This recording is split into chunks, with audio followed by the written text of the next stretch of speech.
Warning: the following video is raw and unscripted. Ranting and rambling may occur. Viewer discretion is advised.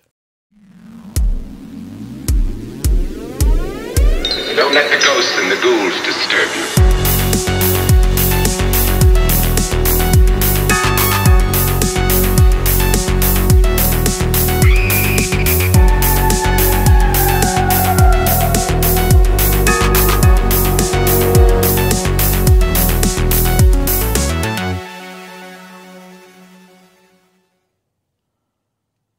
Hey, what's up guys? This is Josh from Nightmare on Woodsboro Lake.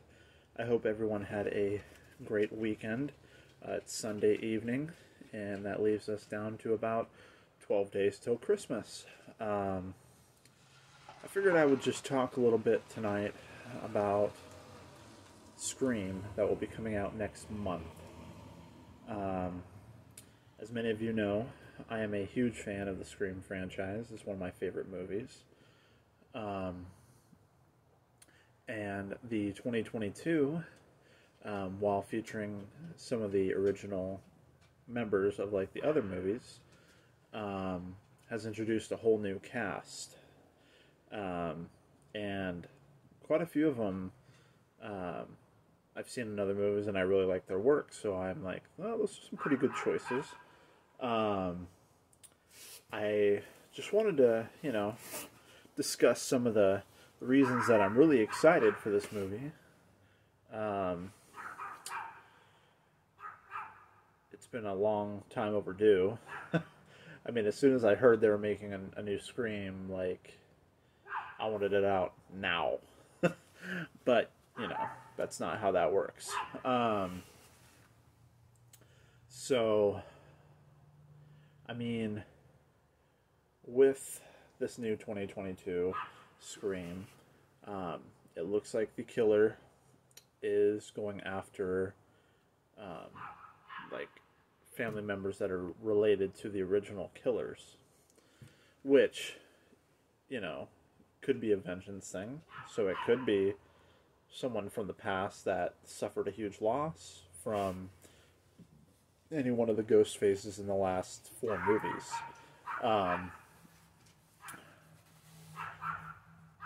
But, I mean, that also could be a cover-up. Like, it could just be a whole nother psychopath killing off the original killer's family members and making it seem like it would be someone who, who would have motive to kill, the original killer's family members. I mean, it's all a psychological game. All these movies have been like a huge psychological whodunit kind of horror thriller. I know I said horror thriller because it kind of has, essentially both genres kind of wrapped up in a neat little bow, as well as being self-referential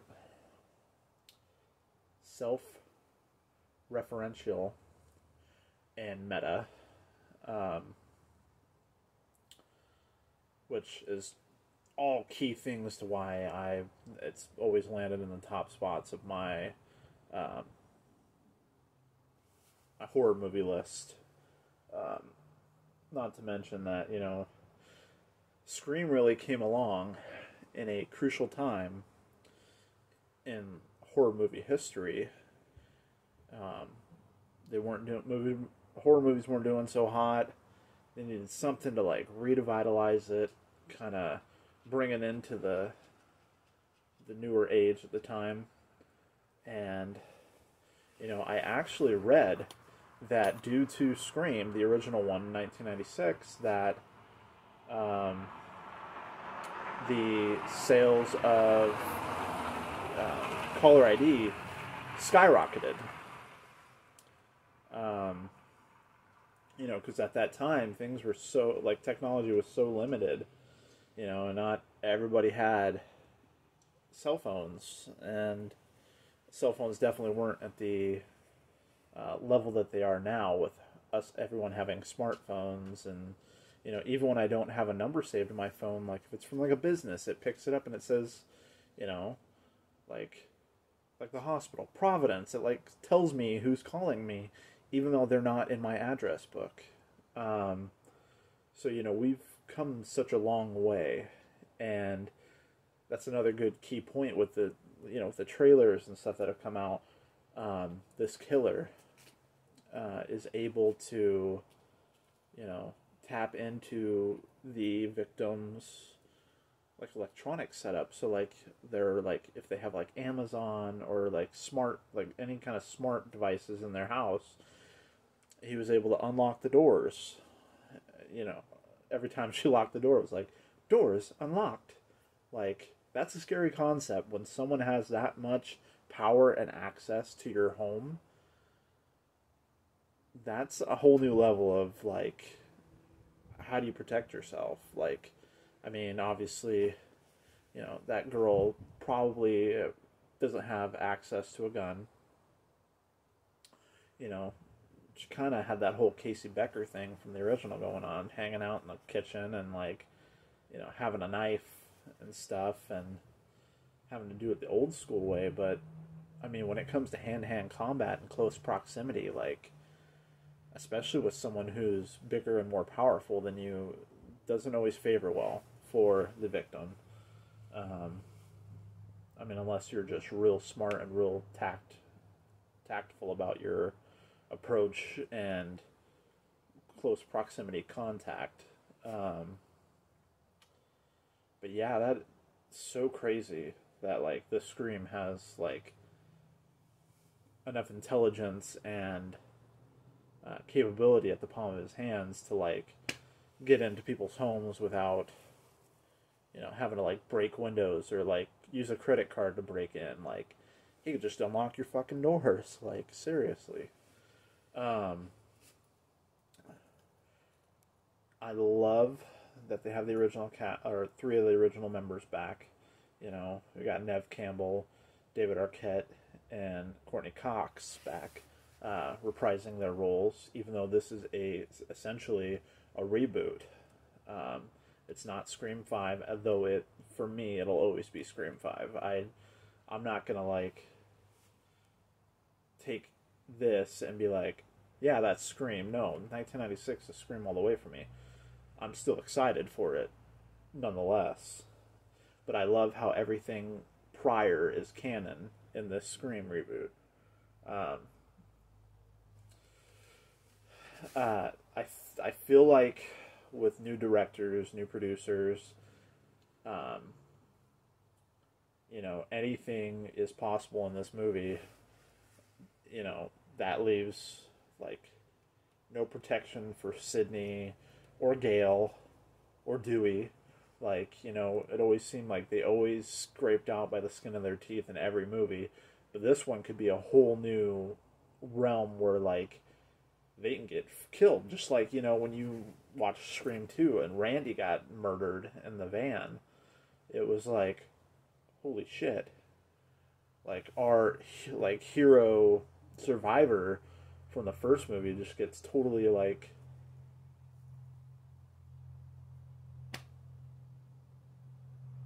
for like, I don't know, destroyed. I mean, and it wasn't even a kill, like, I feel it was so much off screen that he deserved better than that. Jamie Kennedy definitely deserved better than that, because Randy is such an iconic character. You can't just kill him off,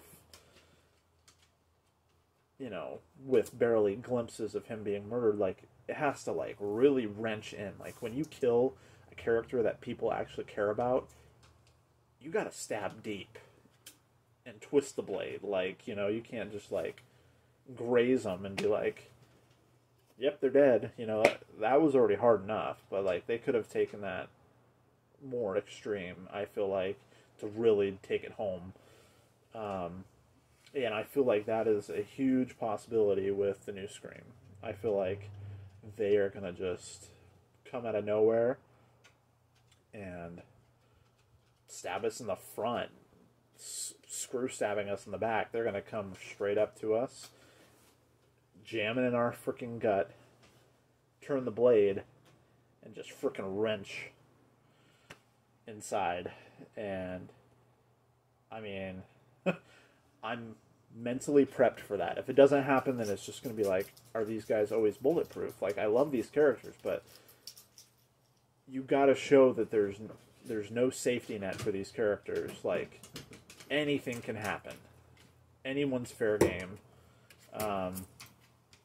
And recently I watched the new trailer little sneak preview that popped out on YouTube, and it totally could be a red herring and not even correlated with the killer himself, but there was a scene where there is someone wearing a chrome ghost face mask with a freaking flamethrower. Now, if that's Ghostface, I mean, they didn't have sleeves on, which I didn't really, like, put together at first. Like, when I saw it, I was so focused on, like, the mask and the fire that I didn't even notice, and somebody on Instagram pointed it out to me. But, like, that makes me possibly believe that it might not be Ghostface. There's a 50-50 chance. Depends on, like, if they have any distinguishing, like, tattoos or scars or birthmarks or anything that's going to give away who they are, if they're not wearing sleeves or, like, covered up. Or, if someone that does escape or sees it, they're like, oh, he had this, like, crazy birthmark on his left arm. And then they get their suspects in there and they're checking everybody. Then whoever it is fucked.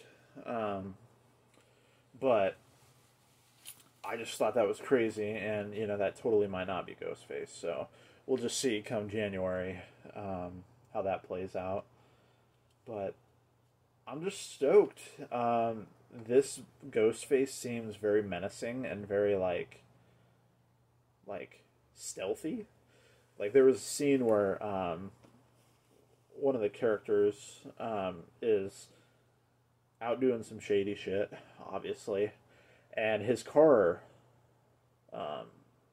lights are, like, flashed on him, and he's like, what the fuck?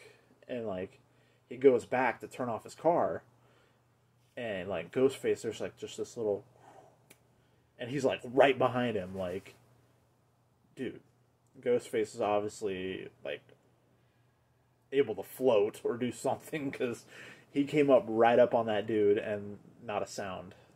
Like, that, and that was so instantaneous, like, it was crazy.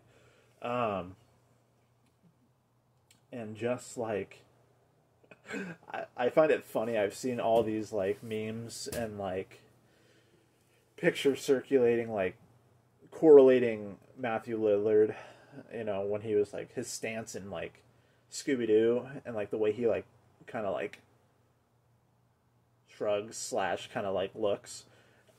And then they show one of the scenes in the hallways, like, where Ghostface kind of has that similar thing, looking over his shoulder, kind of slumped in that same position, and they're like, oh shit, Matthew Lillard's back. Which, I think that would be insane.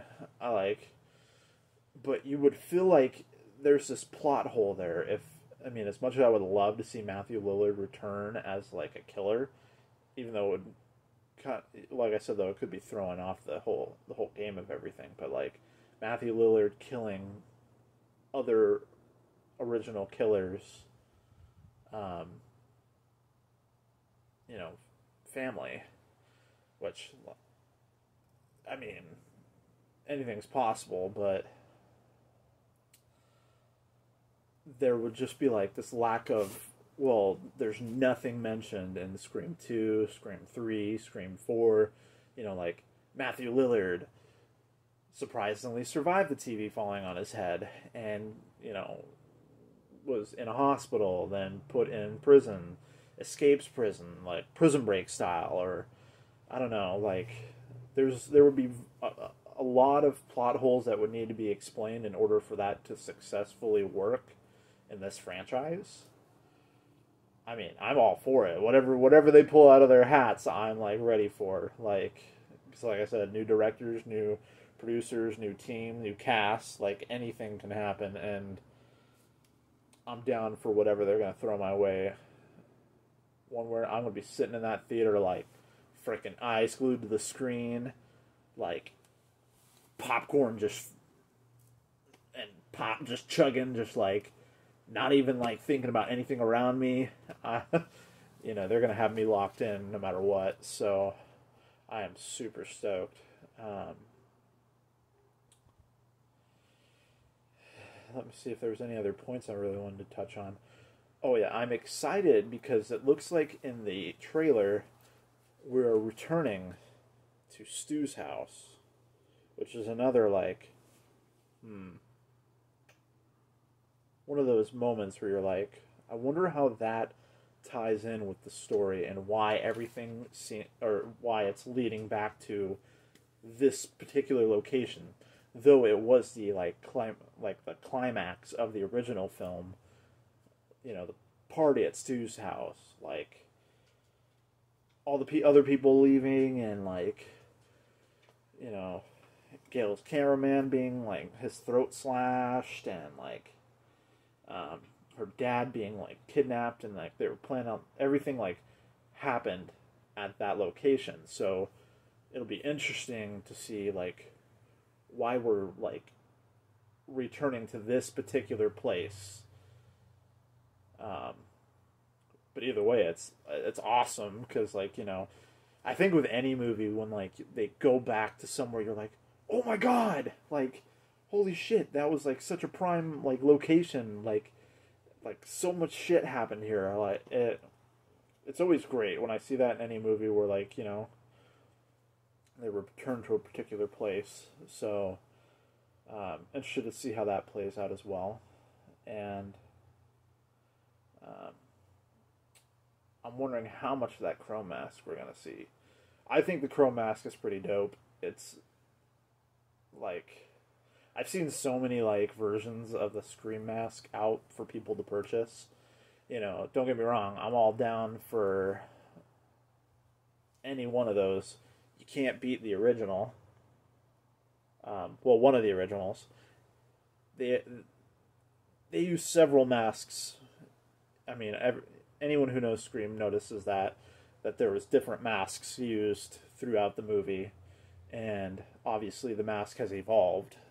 I have two of these original ones. One I'm going to do a customization on at some point. Don't know when I'll have time to get to that, especially with my new schedule, but I have Tuesdays off, so maybe I should make that a priority. I've always wanted to. And one of my other favorite Scream masks that I own is the zombie version, which I would always think would be cool is like, I don't know. I actually told this to somebody one time on Instagram. Like, I thought like an interesting like premise would be some kind of supernatural element, because these movies go way wild out there, like in the horror realm. Whether that's Friday the 13th or like Halloween. Each one has had some kind of crazy supernatural like element to it, and if they were ever going to do that to a Scream movie, would be like Billy and Stu coming back from hell to like finish the job, and this time they can't be killed. Like maybe bring in the fucking Necronomicon into their universe and like having to put them back into hell while they're just wreaking carnage all over Woodsboro. And to go a little more in depth on that, it was originally saying like somebody had said like Freddy Krueger and Scream, how would you match that up? And my thing would be like Freddy Krueger using the demons that make him up, that give him his power in hell, and bringing Billy and Stu back from hell, and sending them kind of on a killing spree, kind of like in Freddy vs. Jason, to give him more power, so that he can go between realms and really take an effect. Because like in Freddy vs. Jason, you saw in the beginning he didn't really have much power, and he's like, not strong enough yet. I'll let Jason have a little fun. You know, so he needed to instill fear in order to, you know, be able to have more abilities and, like, be able to actually kill people. And I feel like with that same premise, you know, he has them go out there, like, literally, like, going through Woodsboro, you know, killing and instilling fear, making people, like, well, you know, I don't know, there would have to be a lot to go with that, because Woodsboro has no idea about, you know, Elm Street and Springwood. So, you know, there would have to be a lot of, like, patchwork to make that work. But, you know, then Billy and Stu would eventually be on such a carnage rush, and just be these, like, bloodthirsty, demonic zombies that, you know, Freddy would not be able to control them, and who knows, that might have even ended in the just the end of Freddy as we know it. But, you know, Scream does not need any, like, supernatural element. What makes it scary is how real it is. How, you know, these are just humans that have snapped and are killing people, which, you know, I helped, one time when I was in my security job, I helped a homicide detective with a case. I was providing him with some footage. A younger girl was taken to a hotel by these two guys. They stabbed her in the double digits, like I believe it was about 32 times, and then tried to decapitate her with a knife. You know, so that's a lot of just slow sawing, and they left the head barely attached. They got through most of her neck and just left this girl, like, mostly decapitated in the bedroom of the hotel. And yeah, I helped with that, but it's so scary how horrifying life can really be. Like, these horror movies, as creepy as some of the supernatural ones can be, like, something as so real as just psychotic killers, you know, it's not something of fantasy, it's something that happens in day-to-day life, and that's just what makes it more horrifying, honestly. Sorry, I had to re-record this part because for some reason my camera deleted it, so all my, like, great thoughts I had and things that I said just got totally erased. But yeah, Scream, you know, in 3, it kind of answered questions because, you know, it almost seemed supernatural in some way. But in 3, it explained, you know, like, he had the bulletproof vest, and, like, that's why, like, when you shot Scream, he didn't die. Like, it debunked, like, any rumor that it would be, like, any sort of supernatural element to it. And just showed that it was just smart people, well, somewhat smart. Obviously, every one of them has slipped up in some way or form.